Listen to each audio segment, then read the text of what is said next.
Grand Canyon National Park, one of the seventh wonders of the world.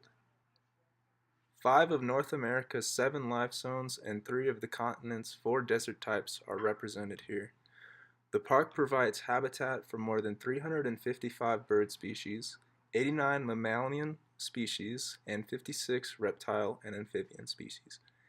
Let's go ahead and take a look at some of these creatures.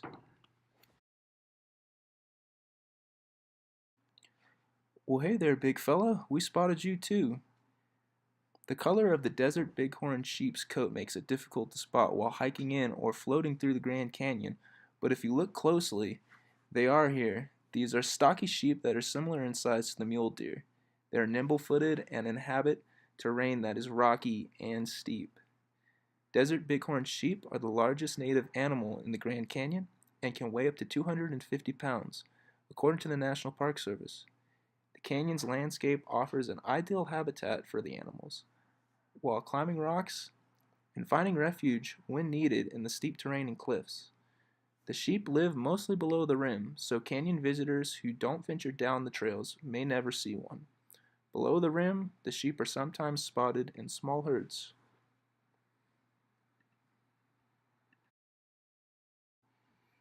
In Grand Canyon National Park, bison roam in the open meadows and dense forest of the North Rim, congregating around natural water sources. A bison herd brought to House Rock Valley in the early 1900s now roams inside the Grand Canyon's North Rim, boundaries, and the surrounding national forest. Bison are massive but agile mammals and can run at a speed of up to 35 miles an hour, leap over fences, and swim rivers at least 0.6 miles wide. When fighting, males will run towards each other and clash heads using their matted fur as cushion. Because their shoulder hump is primarily muscle, they regularly use their heads to plow through snow during the winter seasons. These creatures can live up to 20 years. They are also grazers and primarily feed on grasses and possess a ruminant digestive system. Herds interact by grunting, and a bull's bellow can be heard up to 3 miles away. Hey fellas, don't find me. I'm just passing through. Our next animal, commonly seen here at Grand Canyon National Park, are the elk, and they live in the ponderosa pine and pinyon juniper forest of the park. Because elk are not native to northern Arizona, they are not well adapted to the dry climate. As a result, they are often dependent on human sources of water and will drink from puddles underneath bottle filling stations and graze on watered vegetations around homes and buildings. The males are generally lighter in color than females and will grow antlers beginning in the late spring to keep them until the early spring of the following year. Bull elk reach up to 700 pounds, outweighing their nearest relative in the park, the mule deer, by up to 500 pounds. August to early winter is known as the rut, when male elk compete for attention of female elk. Bulls can be seen bellowing at each other and sometimes antler wrestling. Because they spend so much time looking for water near people, the elk in the park have lost their fear of humans, leading to interactions that hurt, unfortunately, both the elk and the people. If you see them, and they are also with their calves, do not come too close to these creatures, for they are highly protective. Just look at those antlers. Of the 355 birds that live in the Grand Canyon, you are looking at one of the rarest birds, not only in the Grand Canyon, but one of the rarest birds in the world. It is the largest land bird in North America, with a wingspan of up to 9.5 feet, and can weigh up to 23 pounds, which is basically the size of a turkey. Condors hold their wings directly to the side as they fly. Turkey vultures, which are commonly mistaken for condors, hold their wings to a slight V as they fly, with the wingtips pointed slightly upwards. Condors do not have territories and travel daily, often roosting in a different place each night. They usually will not return to the same place on a regular basis unless they have a nest with an egg or chick. Condors are also scavengers. They exclusively eat dead large mammals such as elk, mule deer, bighorn sheep, and cows. Red-tailed hawks are most commonly seen from the rims as they soar in wide circles over the canyon. At the Grand Canyon, a permanent population means that red-tailed hawks can be seen year-round. Migratory hawks flying south for the winter pass through the canyon in the fall. They will carry small prey to a perch where they can eat safely, but will eat larger prey on the ground where it is killed.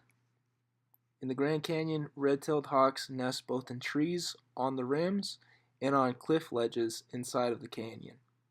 Adults have a very distinctive reddish-brown tail. The belly and underside of the wings are lighter in color than the upper side of the body. On the leading edge of the wing, a dark bar runs from the shoulder to the wrist. Hawks have a distinctive silhouette. They have broad, rounded wings and a short, wide tail. Red tails have a 4-foot wingspan, but adults only weigh 3 pounds. Before the Grand Canyon was a national park, it was home to many copper, gold, and uranium mines. Now these abandoned mines make excellent habitats for many bats.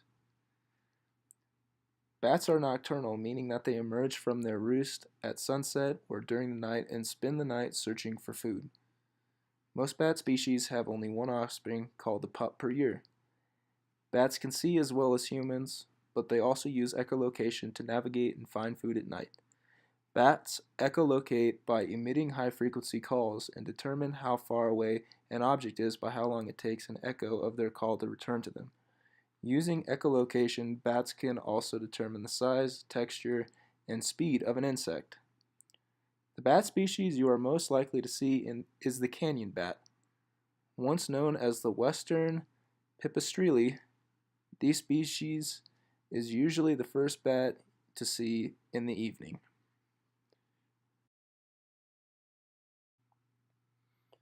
Mountain lions have very large territories. Their home range is usually around 150 square miles. This means that most mountain lions here live both in the park and the surrounding Forest Service lands. Mountain lions are ambush predators that prey primarily on mule deer and elk. Mountain lions use a combination of stealth, power, stalking their prey until they find an opportunity to pounce, taking down large animals with a fatal bite to the back of the neck. Mountain lions are primarily nocturnal. They have incredible night vision to hunt and navigate at night, where they can see 1/6 of the light that humans need. Humans in the Grand Canyon have no reason to fear mountain lions because they do not see humans as prey. For mountain lions, however, being hit by cars is a common cause of death. Please use caution while driving in the Grand Canyon. Keep an eye out for mountain lions and other animals crossing the road. Mountain lions are also the largest completely carnivorous animals in the park.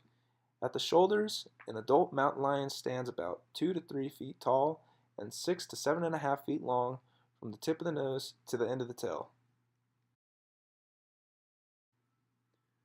While human visitors to the Grand Canyon National Park are quickly put off by its arid nature, a surprisingly array of wildlife calls this park home, from majestic California condors that are trying to make it back from the brink of extinction to mountain lions and curious kaibab squirrel with its tufted ears. Whether you stay on one of the rims or venture down into the canyon, wildlife is not hard to spot. Condors might be soaring overhead, lizards or snakes could be nearby, tracks might tell you where a wood rat wandered, or at night you might catch the yip, yip, yip of coyotes. The park has 3 distinct life zones for wildlife: the coniferous forest along the north rim, desert shrub found along the south rim, and the upper levels of the canyon, and the riparian zone along the river corridor. Within each of these zones, you can find a resident wildlife community waiting. I hope you guys enjoyed this talk about wildlife in the Grand Canyon, and I hope you guys visit the Grand Canyon one of these days.